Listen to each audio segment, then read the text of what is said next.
Hello and welcome to this broadcast from the Democratic People's Republic of Quarantineville. I just wanted to make a quick video to give people some updates and some information and partly to stop myself from going absolutely stir crazy. So I'm on day 6 of staying at home. I don't have coronavirus as far as I know. I don't have any symptoms, I don't have a temperature. But we do know that obviously some people can be infected and pass on the virus without having any symptoms. I've chosen to stay home as much as physically possible so I can prevent me getting it and prevent possible onward transmission to other people. Jimmy as well, he's unfortunately having to work. He runs a shop in central London that sells luxury goods. The people that own the company he works for are refusing to close the shop at the moment until the government says so. Which means, unfortunately, Jimmy's having to go on the tube into central London and back every day, serve customers in a shop, which means he's putting himself at risk and possibly me as well, which is a less than ideal situation.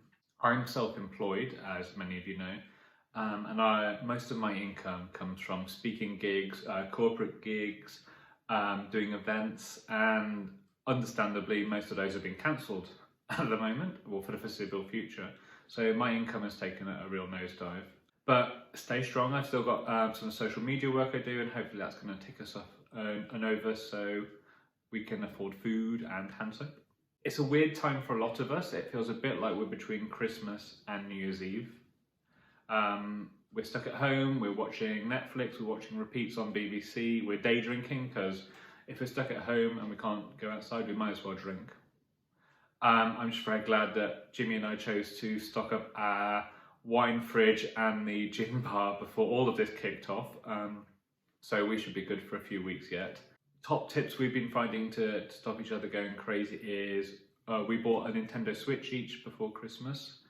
And that's been really helpful for both playing games together, something that we can do together in the house, but also we can go in separate rooms and play games on our own and disappear into those virtual worlds. Music really affects my mood, so I've been listening to a lot of music lately. There's a radio station called Heart Dance, and they play non-stop 90s and noughties club classics. So that's really been sort of lifting up my spirits when I'm feeling down. I just ask the smart speaker to play Heart Dance, and I can have a bit of dance around the living room with a drink, and I feel a bit better. Certainly can't go to clubs anymore. One of the things we have chosen to do is invite a friend to come and live with us for a while. He was living in a HMO, a house of multiple occupancy with lots of other people, and it wasn't the most hygienic house, and it wasn't probably the best place to be self-isolating for a long period of time.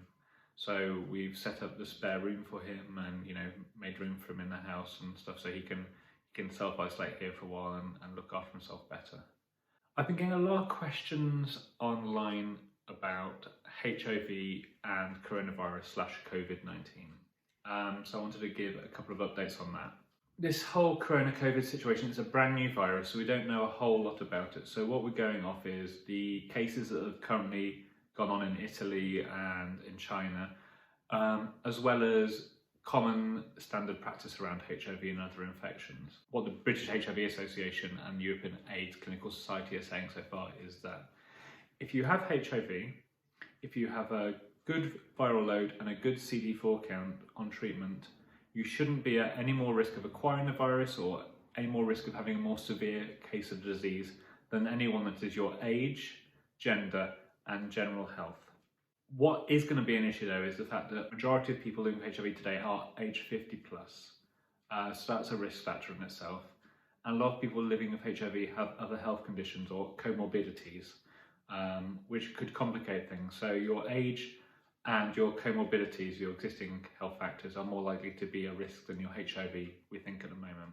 There's been a lot of talk in the media around whether HIV treatment can prevent or cure COVID-19, and all of the studies so far are saying no. They're not showing any real response to HIV medications. So please stay on your existing medications. If it's working for you, take them as directed by your doctor. Don't double up your doses, and don't share your medication with anybody because you're going to need that until this has all died down. For more advice on this, check out the British HIV Association website, that's beaver.org, and they have constant updates and Q&As on HIV and COVID-19. So what can you do to best protect yourself and those you love at the moment? First one, stay at home if you can. I know that not everyone can. My partner Jimmy can't, he has to go and open the shop, otherwise he's going to get fired. But stay at home if you can. Don't go to pubs, don't go to clubs, don't go to the gym. I know it's tough, I know a lot of people's routine are built around these things, going out with friends, going to the pub, but it's not healthy at the moment. You're possibly infecting yourself, you're possibly giving the virus to other people that could take that virus home and give it to an elderly relative or somebody at home with a heart condition. It's not worth it. Please stay at home when you're not working, or stay at home if you can homework. Wash your hands, we've been told this a million times, you know it. Wash your hands for 20 seconds. Really thoroughly with soap and water. Use hand gel if soap isn't available. Keep healthy. Try and eat a healthy-ish diet if you can. I know it's difficult at the moment when people stockpiling food, but try and eat healthily. Try and exercise.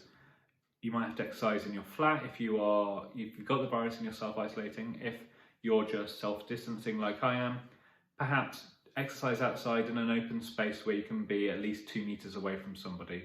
I myself have to walk the dog 3 or 4 times a day, so that's my exercise.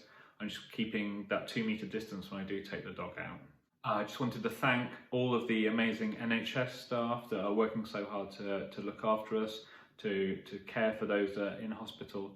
The emergency 999 staff who are dealing with both the coronavirus cases out in the community, but also maintaining law and order in these difficult times. And a special to the people who are stocking our stores, who are serving us in food stores, who are the people who are doing the food logistics. I know that people are crazy and they're panic buying right now, and it's a tough time for you, but we're really appreciative and thank you very much. So I just want to say, if you have any questions about coronavirus and COVID-19, the best place to go is either the Beaver website if you've got HIV, or nhs.uk/coronavirus. So stay safe, and I'll see you soon.